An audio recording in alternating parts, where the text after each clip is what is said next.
Hello everybody. सो आज का video UPSC aspirant के लिए बहुत इंपॉर्टेंट होने वाला है, क्योंकि यूपीएससी का सिलेबस है, टॉपिक है जो कि है Nehru versus Modi as a prime minister. कि जब जवाहरलाल नेहरू प्राइम मिनिस्टर बने थे और आज के टाइम पे मोदी हैं, जब भी बने होंगे तो आखिर एज अ प्राइम मिनिस्टर दोनों ने क्या काम किया है, किसका काम बेहतर है, वो आप कमेंट करके बताइएगा इस पूरी वीडियो को देखने के बाद। और एक सवाल और भी जो आपको कमेंट में बताना है कि इस वीडियो को देखने के बाद आप किस प्राइम मिनिस्टर का रोल या उससे इंस्पायर होके अगर आपको प्राइम मिनिस्टर बनने का मौका मिलेगा तो आप बनेंगे। चलिए समझते हैं। पहले नेहरू की बात कर लेते हैं। Nehru as a prime minister तो 1947 से 1969 तक जवाहरलाल नेहरू ने राज किया। उसी टाइम इंडिया आज़ाद हुआ था, हम सब जानते हैं। 1947 में अंग्रेज़ों के हम गुलाम थे, तब 1947 में हमें आज़ादी मिली थी। उस टाइम पे न्यू नेशन इंडिया बना था, एकदम नया देश बना था, पार्टीशन हुआ था, बंटवारा हुआ था हम लोगों, मतलब हमारे देश का फाउंडेशन बिल्डिंग, यानी कि एकदम नींव से हमें अपने देश को उठाकर खड़ा करना था।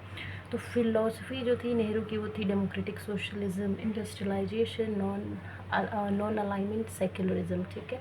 और इसके अलावा अगर हम लोग बात करेंगे तो नेहरू जो है उन्होंने, उनका विजन था मॉडर्न इंडिया। उन्होंने मॉडर्न इंडिया बनाने के लिए काफ़ी मेहनत की थी, जैसे IITs, planning commission, democratic foundation जैसे चीज़ों पे बहुत फोकस किया था। 17 ईयर का रूल किया था जवाहरलाल नेहरू ने as a prime minister of India, जिसमें इन्होंने डी इंडस्ट्रियलाइजेशन जैसे मुद्दे को उठाकर इंडस्ट्रियलाइजेशन में तब्दील किया, यानी कि इंडस्ट्री की बड़ी तंगी थी, बड़े बड़े इंडस्ट्रीज़ नहीं थे, बड़े बड़े इंडस्ट्री लगवाया। 17% पोवर्टी जो थी उस टाइम पे, जब इंडिया पार्टीशन के बाद एक नया नेशन बना था, 70% पोवर्टी थी, गरीबी थी, उसको ओवरकम करना था इनको। 12% लिटरेसी सिर्फ थी, 12% समझिए। और आज के टाइम पे अच्छी खासी लिटरेसी इंडिया की है। फ्रीडम ऑफ प्रेस, इन्होंने मतलब प्रेस के फ्रीडम को बहुत ज़्यादा सपोर्ट किया, पार्लियामेंट को बहुत स्ट्रॉन्ग किया। नेहरू जी जो थे कांग्रेस पार्टी से थे, उन्होंने एटॉमिक एनर्जी कमीशन बनवाया था। इसरो की नींव भी, फाउंडेशन भी इन्होंने किया था। 5 ईयर प्लान 1951, जैसे कि एग्रीकल्चर एंड इकोनॉमिकली सपोर्ट किया जाए फार्मर को। तो ये सारा काम था जवाहरलाल नेहरू का as a prime minister of India. और जब एक नया देश, एक मतलब कुछ भी नहीं था, खंडर ही कह सकते हैं, जब बंटवारा हुआ, काफ़ी कुछ इंडिया से चली गई थी, तब इन्होंने इतना कुछ किया साइंस की फील्ड में, जॉब की फील्ड में, एजुकेशन की फील्ड में।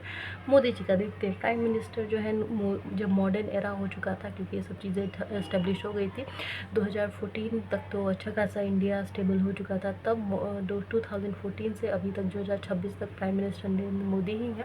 तो मॉडर्न एरा से इनका राज शुरू होता है। इन्होंने ग्रोइंग ग्लोबल इकोनॉमी बनाई इंडिया को, यानी कि इंडिया जो है अभी भी ग्रोइंग ग्लोबल इकोनॉमी में आता है। जियो पॉलिटिकल एंड डिजिटल ट्रांसफॉर्मेशन पे बहुत ज़्यादा फोकस किया इन्होंने।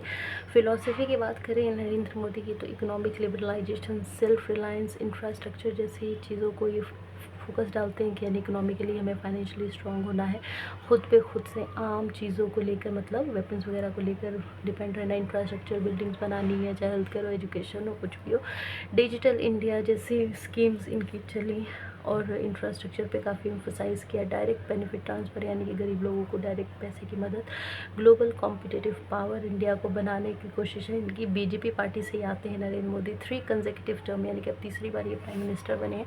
स्वच्छ भारत मिशन जैसे अभियान, जन धन योजना जैसे मिशन, आयुष्मान भारत जिसमें मेडिकल फैसिलिटी मिलती है, यूपीआई यानी कि digital level of payment facility का यूज़ इंडिया कर रहा है। सो ये था मोदी जी का as a rule, as a prime minister rule, और जवाहरलाल नेहरू का as a prime minister rule. तो आपको कमेंट करके ज़रूर बताना कि अगर आपको एक दिन के लिए मौका मिले तो आप किसका रोल निभाना चाहेंगे, और एज अ प्राइम मिनिस्टर अभी तक क्या इंडिया में हुआ है, किस प्राइम मिनिस्टर ने क्या काम किया, आपके सामने है वो चीज़। सो ये बहुत इंपॉर्टेंट टॉपिक है। Like and subscribe for more. Thank